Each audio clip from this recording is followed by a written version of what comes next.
ಮಲೆನಾಡಿನ ಹೆಬ್ಬಾಗಿಲು ಶಿವಮೊಗ್ಗ ಜಿಲ್ಲೆಯಾದ್ಯಂತ ವರುಣನ ಅಬ್ಬರ ಜೋರಾಗಿದ್ದು ಕಳೆದ 4 ದಿನಗಳಿಂದ ವ್ಯಾಪಕ ಮಳೆಯಾಗುತ್ತದೆ. ನಿರಂತರವಾಗಿ ಸುರಿಯುತ್ತಿರುವ ಭಾರೀ ಮಳೆಯ ಹಿನ್ನೆಲೆಯಲ್ಲಿ ಇಡೀ ಮಲೆನಾಡು ಹಸಿರ ಕಗ್ಗತ್ತಲಿನಂತೆ ಕಂಗೊಳಿಸುತ್ತಿದ್ದು ಜಲಮೂಲಗಳು ತುಂಬಿ ಹರಿಯುತ್ತಿವೆ.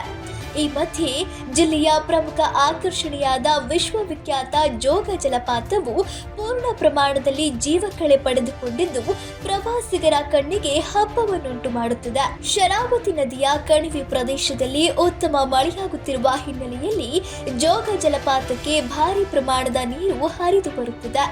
ಸಾಗರ ತಾಲೂಕಿನಲ್ಲಿರುವ ಈ ಜಗತ್ ಪ್ರಸಿದ್ಧ ಜಲಪಾತವು ಸದ್ಯ ಭೋರ್ಗರೆಯುತ್ತಾ ಧುಮುಕುತ್ತಿದೆ. ಜೋಗದ ಪ್ರಮುಖ 4 ಕವಲುಗಳಾದ ರಾಜ ರಾಣಿ, ರೋರರ್ ಮತ್ತು ರಾಕೆಟ್ ಅತ್ಯಂತ ರಭಸದಿಂದ ಹಾಲ್ನೊರೆಯಂತೆ ಪ್ರಪಾತಕ್ಕೆ ಬೀಳುತ್ತಿರುವ ದೃಶ್ಯ ನಯನ ಮನೋಹರವಾಗಿದೆ.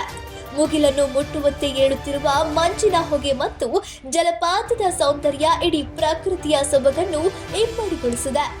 ಸಾಮಾನ್ಯವಾಗಿ ವಾರಾಂತ್ಯದಲ್ಲಿ ಮಾತ್ರ ಜೋಗ ಜಲಪಾತಕ್ಕೆ ಪ್ರವಾಸಿಗರು ಹೆಚ್ಚಿನ ಸಂಖ್ಯೆಯಲ್ಲಿ ಬರುತ್ತಿದ್ದರು. ಆದರೆ ಜೋಗಕ್ಕೆ ಜೀವಕಳೆ ಬಂದಿರುವ ಸುದ್ದಿ ಹರಡುತ್ತಿದ್ದಂತೆ ವಾರದ ಸಾಮಾನ್ಯ ದಿನಗಳಲ್ಲೂ ಪ್ರವಾಸಿಗರ ದಂಡೆ ಹರಿದು ಬರುತ್ತಿದೆ.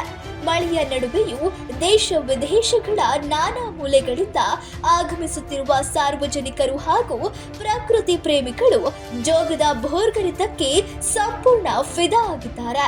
ಜಲಪಾತದ ಹಿನ್ನೆಲೆಯಲ್ಲಿ ಸೆಲ್ಫಿ ಹಾಗೂ ಫೋಟೋಗಳನ್ನು ಕ್ಲಿಕ್ಕಿಸಿಕೊಂಡು ಪ್ರವಾಸಿಗರು ಸಂಭ್ರಮಿಸುತ್ತಿದ್ದಾರೆ. ಮಳೆಯ ಅಬ್ಬರ ಹೀಗೆಯೇ ಮುಂದುವರೆದರೆ ಮುಂಬರುವ ದಿನಗಳಲ್ಲಿ ಜೋಗದ ಸೊಬಗು ಮತ್ತಷ್ಟು ಹೆಚ್ಚಾಗಲಿದ್ದು ಪ್ರವಾಸಿಗರ ಸಂಖ್ಯೆ ಕೂಡ ಗಣನೀಯವಾಗಿ ಏರಿಕೆಯಾಗುವ ನಿರೀಕ್ಷೆ ಇದೆ.